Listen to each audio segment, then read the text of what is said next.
This week, Mazda sent me the 2024 Mazda 3 Turbo Premium Plus hatchback to test and review for you guys, and I have to say this vehicle has impressed me beyond most vehicles I've driven in recent memory. Now sure, it's in a segment of vehicle that I not only personally own, but also enjoy driving, but even with that being said, it combines many desirable characteristics into one vehicle that's not an SUV, which is hard to find in today's market. Everything from its stylish exterior to its near luxury interior, and of course that turbo engine underneath the hood, it really just is a solid, enjoyable vehicle to drive on a daily basis. Now, even with all that being said, there are a handful of things I dislike about the Mazda 3 hatchback, which we're going to cover here in my likes and dislikes. So without further ado, let's not waste more time. Take a look at everything that I like and dislike here with the 2024 Mazda 3 Turbo hatchback. So as usual, starting out with my likes with this vehicle, my first one is going to be the exterior appearance. Now this vehicle came out for the 2019 model year in its current generation and may have received some slight revisions for the 2021 model year when the turbo engine option and all-wheel drive system was added. But here in the top Turbo Premium Plus trim level, it looks fantastic, especially in this red exterior. Now some of the exterior bits that are unique to the turbo models in specific is the gloss black front splitter, which is standard equipment. You do get the gloss black mirror caps as well as the rear spoiler that are part of accessory packages, or here on this particular Premium Plus model, which is fully loaded for the turbo lineup. And you can equip some different accessory packages which add more aggressive side skirts as well as rear bumper elements if you would like to complement the front splitter that comes standard. And overall, I think the design language, even several years later, still looks very fresh out on the roadway. Mazda did a very good job styling the 3 sedan as well as the 3 hatchback. And I think if you're looking for, a stylish, compact hatchback on the roadway, this is certainly one of my top picks out there, and certainly one I would drive on a day-to-day basis. Now my second like here with the Mazda 3 hatchback has to do with some of the features found inside of the Premium Plus package in either the regular Mazda 3 or this turbo model that I'm currently sitting in. This vehicle has features that you don't normally see inside of this compact segment of vehicle, including rain sense wiper, heads-up display, memory driver seat, premium audio system, the large infotainment system. The list really goes on, and this vehicle is extremely feature packed. So I think as a whole, the features that you're getting in the Premium Plus trim levels of the Mazda 3 sedan and hatchback are just phenomenal, and I think combined with many of the other characteristics of this vehicle helps justify the price point, which we will discuss a little bit later in this video. But I still think, it's stand out in terms of the amenities that you get here on the inside. Now, continuing on, my third like here with this vehicle has to do with the Bose premium audio system. Now, this is going to be a 12-speaker design with a dedicated subwoofer mounted into the spare tire well of the vehicle. But by far in the $30,000 price bracket of vehicle, I'm not sure you can get much better of a premium audio system than this one. Of course, has the Bose Centerpoint technology, which you can tweak on the infotainment system in addition to the dedicated EQ menu. So depending on which style or type of music you like listening to, you can tailor the system to your needs. But I just think it is a very, very good, high-quality stereo system. It has a ton of punch behind it. That subwoofer out back certainly does some work, but even up here in the front door speakers and, of course, the tweeters up on the dash and the door panels, it just sounds fantastic, and I really enjoyed listening to music inside of this vehicle. Now, my fourth like with this vehicle has to do with the infotainment system. Now, this is a 10.25-inch infotainment screen with built-in navigation as well as wireless Android Auto and Apple CarPlay. One of the aspects that really stands out to me is the quick integration of connecting to either the Apple CarPlay or Android Auto device on your phone. Really within, about 15 seconds after getting inside and starting up the vehicle, the system is connected to your phone and displaying either one of those platforms up on the screen. It takes up the entire screen real estate, which makes it a very easy and pleasurable system to use. It actually integrates quite well here with the MMI, or the actual controller for the infotainment system, down in the center console area. So if you're listening to some of your streaming music services, for example, you can push on the dedicated music icon. It will pull up that immediately on the infotainment system. And as a whole, I have no real issues with the screen itself. It's high resolution, gets bright, and displays all the information you really need. Now, my fifth like here with this vehicle has to do with the interior materials and the fit and finish.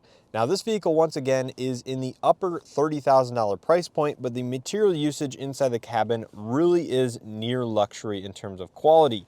You have soft touch materials on nearly the entire door panel. You have some nice chrome accents, some silver accents around the Bose speaker grills, and then unfortunately a little bit of gloss black plastic here around the window switchgear and here in the center console. But outside of that gloss black plastic, all of the other materials are very high quality. You have leather stitching here on the dashboard. The same soft touch continues up here on the very top of the dash. And then there you can see a better view of the actual door panel, which matches very well against the leather seating surfaces, which of course are going to be perforated with that accent stitching. It really is a very premium interior for this segment. And again, I think it helps justify the price point of this vehicle because again, you are paying a near luxury price point, but you certainly are getting a lot of the materials one would expect in a vehicle for this price category. Now my sixth like here with the Mazda 3 Turbo has to do with the engine noise, specifically here inside of the cabin. Now this vehicle, of course, is powered by the 2.5 liter turbocharged 4-cylinder, which doesn't necessarily mean it's going to be producing a good sound here inside of the vehicle, but I'm happy to report it produces a very nice growl or a deep tone, very similar to that of some larger displacement engines out there. So hopefully I can capture this on camera for you guys, but the engine note inside the cabin actually sounds very, very nice and is one of the aspects that I actually enjoyed hearing on a day-to-day basis.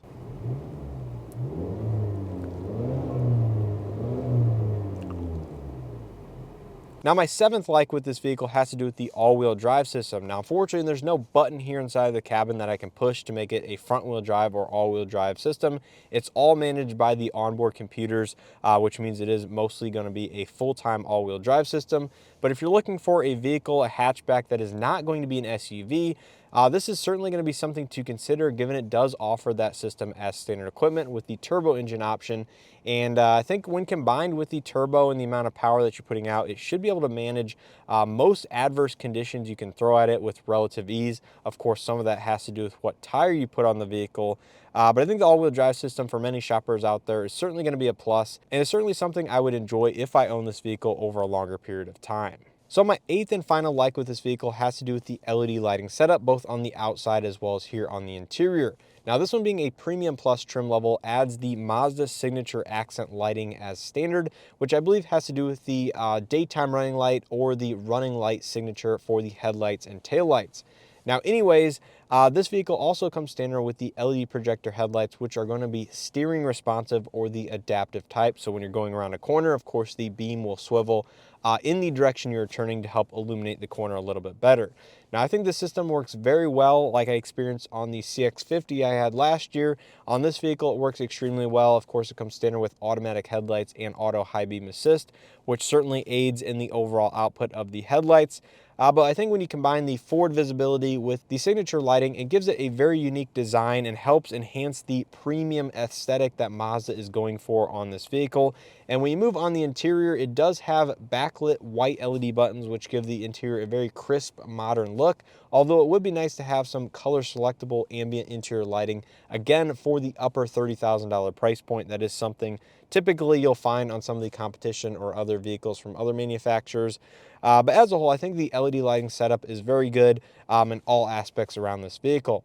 Now, with all that being said, let's go ahead and get to my list of dislikes or things that I think Mazda could improve with this particular vehicle. Now, my first dislike has to do with the heated steering wheel. Now, you might be wondering, why would I complain about a vehicle having a heated steering wheel? Well, unfortunately, this is not a full heated steering wheel, but only a partial heated steering wheel. So I say this because the heated steering wheel inside this vehicle only actually heats the outside left and right hand portions. It does not heat the bottom portion right here, basically from this seam to that seam, nor does it heat the top portion from this seam to this seam. So if you're driving and you expect to, feel a warm heated wheel, unfortunately you do have to keep your hands in the 9 and 3 positions or very close to that. Maybe 10 and 2 works as well. But you can't rest your arm down here and expect to have a heated steering wheel, nor can you drive with your hand up top and expect that heat to perforate through. So I really wish Mazda would just heat the entire perimeter of the steering wheel instead of just heating the left and right hand sides. I think that is somewhat of a cost savings measure. Maybe there's other design elements that factor into it, but that's something that they should be able to add easily, is a full heated steering wheel instead of just a partially heated one. Now, continuing on with the steering wheel, my second dislike with this vehicle has to do with the power steering functionality. Now, if you drive this vehicle back to back with most other vehicles out there, you'll immediately notice that the steering feel is a little bit heavier than one might expect. Now, is this so heavy that I would not recommend buying this car? No, but it is certainly noticeable when you're driving it, back to back with other vehicles out there. So the steering weight, when going around corners at lower speed is going to take a little bit more effort than some of the other vehicles out there. But once you're up to speed at higher rates of speed, it really doesn't seem to be any heavier or noticeably heavier than most other vehicles. So I just keep that in mind. Make sure you take this vehicle for a test drive. Make sure you're okay with the steering feel being a little bit on the heavier side in many driving situations. But that's just something I noticed. If they would make it, selectable here with the sport mode button, make the steering heavier in sport only and not in normal drive mode, I think that would help my overall impression. But the fact that it's a little bit on the heavy side at all times is a little bit off-putting, but again, not something that I would prevent people or recommend against buying this vehicle for. Now, my third dislike here with this vehicle has to do with the outward visibility here from the inside. Now, due to the exterior design language, that C-pillar that I mentioned at the beginning of this video, and just the overall, I would say belt line to roof line ratio, it makes outward visibility just a little bit more difficult than some of the other vehicles that this may be cross-shopped against. Now, my main issues with visibility, I think, has to do with the thick A-pillars at the front of the vehicle and is going to be the C-pillars at the back, looking over your shoulder to the right or the left.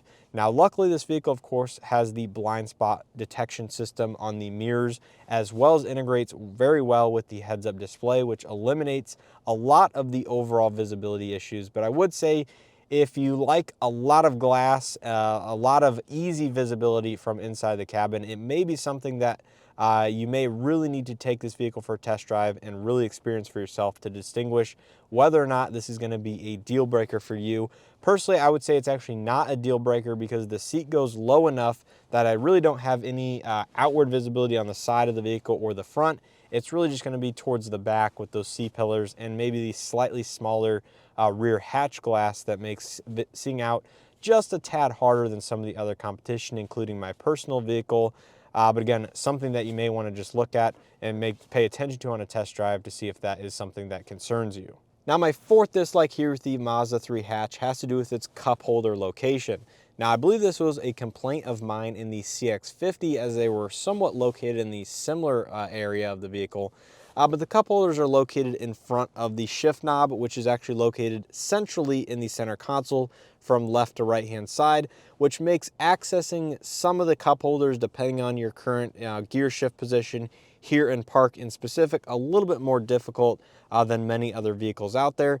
And I guess that also has to do with the wireless charging pad, which sits in front of the cup holders even further up there. So if you have, say a 20-ounce Yeti tumbler, mug, anything like that, getting it in and out isn't the most difficult, especially when you put the vehicle in drive, as it gives you a little bit easier of an angle. But again, depending on the situation, the driving, everything like that, accessing the front cup holder is really not in the easiest position. Now, I guess I'll continue on. The wireless charger has the same issue, especially if you are using the cup holder with anything of a little bit of a larger size, say, a large cup from a fast food restaurant, the 20-ounce Yeti mug, etc.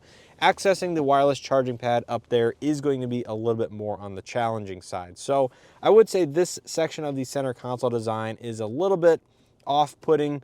Not a deal breaker, once again, something that you may be able to get used to, but just do keep that in mind if you have a beverage on a daily basis and want to use the cup holders. They may or may not work for you depending on your situation. Now, my fifth dislike here with this vehicle has to do with the fact that it's not available or equipped with ventilated front seats. Now, as mentioned, it does come with the heated seats and the heated steering wheel, and there's even button blanks on either side right there, where maybe they could easily add the ventilated seat button if they were to equip it in the future.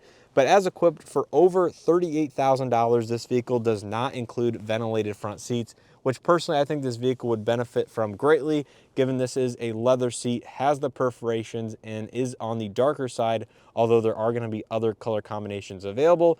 It will get warm, especially in the summertime with the sun beating down on it here on the interior. I think ventilated seats would certainly be a value add, again, especially towards the $40,000 price point, which this car currently comes in at. Now, my sixth dislike with this vehicle has to do with the fuel tank size.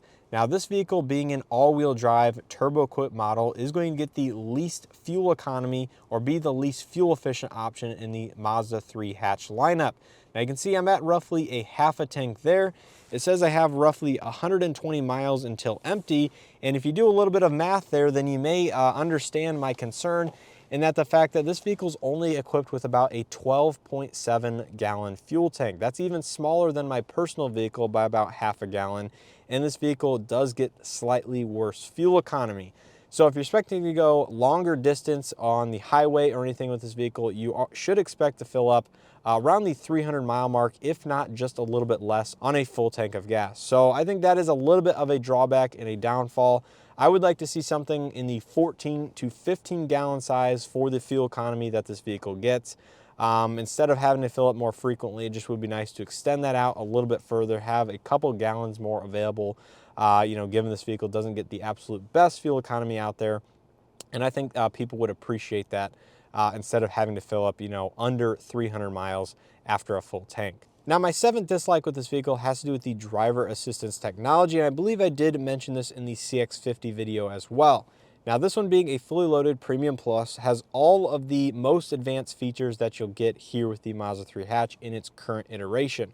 So it has the lower speed, I believe under 40 mile an hour traffic cruise support, which will do a lot of the, driving for you. It is still a hands-on system, but I believe it will do lane centering, of course, adaptive cruise control, all that stuff under 40 miles an hour. Now, once you get above 40 miles an hour, it has still a rough lane centering, but it's more of a lane keeping assist system with adaptive cruise control, and of course the blind spot warning, etc.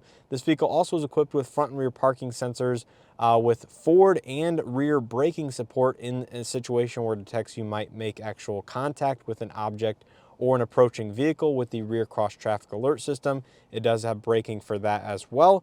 So I think it comes with, on paper, a lot of nice driver assistance technologies. Now, out in the real world, I say the performance of them is not the best and is certainly not class leading by any means.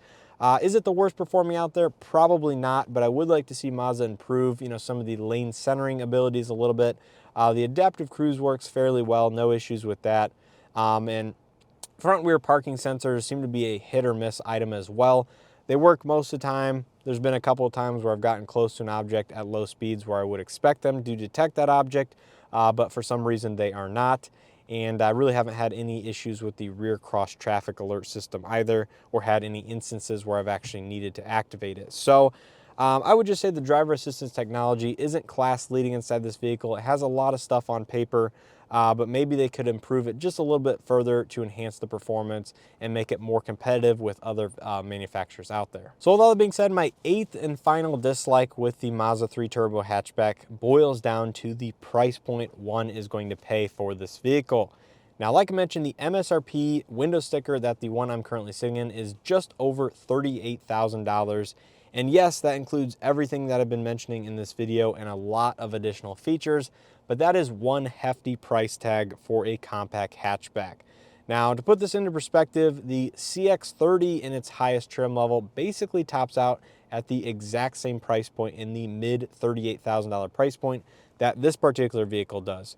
Now, that one, from my knowledge, is maybe just a hair larger on the inside, has more of an SUV profile, sits up higher, and I think would appeal to a lot more buyers out there for exactly the same price point. Now, looking at Mazda's other vehicles in the lineup, the CX-5 tops out at about $42,000 in its fully loaded maxed out trim level, but there's actually more features on that vehicle than this particular one. And if you go down just one or two trims in the lineup, you can get a very, very well equipped Mazda CX-5 all-wheel drive, either with or without the turbo engine option, for around $40,000, maybe even $38,000 to $39,000. So that kind of, boggles my mind as to why this vehicle is approaching the $40,000 mark And I think that is certainly going to be a drawback, not only to myself, but people that are going to be shopping for this vehicle. Now, one of the saving graces might be the fact that dealers would be willing to negotiate on them, given they aren't a super high volume model. Now, they still are quite popular, maybe not in their fully loaded form factors, but I think the Mazda 3 hatch in general with the naturally aspirated engine is still quite popular among buyers, and certainly comes in a much more reasonable and affordable price point. So do keep that in mind if you're looking for a Mazda 3 turbo hatch, specifically the Premium Plus model. You're going to be pushing $40,000. And not to say the vehicle isn't going to be worth that price, I would just say maybe, look at some of your other options out there. Keep an open mind. I love this vehicle. It drives fantastically, but it is a little bit hard to swallow, and there's quite a bit of sticker shock seeing that price point for a vehicle in this segment. So I think that's going to do it here for all my likes and dislikes here with the 2024 Mazda 3 Turbo Premium Plus hatchback. Hopefully you guys enjoyed this video and or found something helpful. If you did, make sure to hit that like button below. It greatly helps out the channel in these videos. Subscribe if you haven't already, and make sure to stay tuned for additional content here on this particular vehicle behind me, as well, of course, from other manufacturers. Now, I want to give a huge thanks to Mazda for sending this vehicle out for me to test and review. I really have enjoyed this vehicle. It's actually quite surprising as to how much I've enjoyed it. It drives fantastically, has a ton of power underneath the hood, and comes with a lot of nice features and options. For a pretty hefty price tag, I do have to admit. It's certainly a vehicle that I would recommend looking at if you're in the market for a vehicle like this. There's certainly a lot of compelling aspects about it, but I think the one sticking point I have has to be the price tag. But make sure you guys stay tuned for my full driving impressions and review of this particular vehicle. Let me know what you guys think of the Mazda 3 hatchback down in the comment section below. If you own this particular vehicle in one of the older model years, how has it been holding up? Do you agree or disagree with anything that I mentioned here on my likes and dislikes list? Or is there any additional items that you would like to add personally down in the comment section below? It will certainly help other people that are looking at this vehicle, purchasing one either new or used in the future, and a lot of valuable information, of course, from you guys that have actually owned the vehicle. But anyways, let me know what you guys think down in the comment section below. As always, I appreciate the support and hope to see you guys in the next one.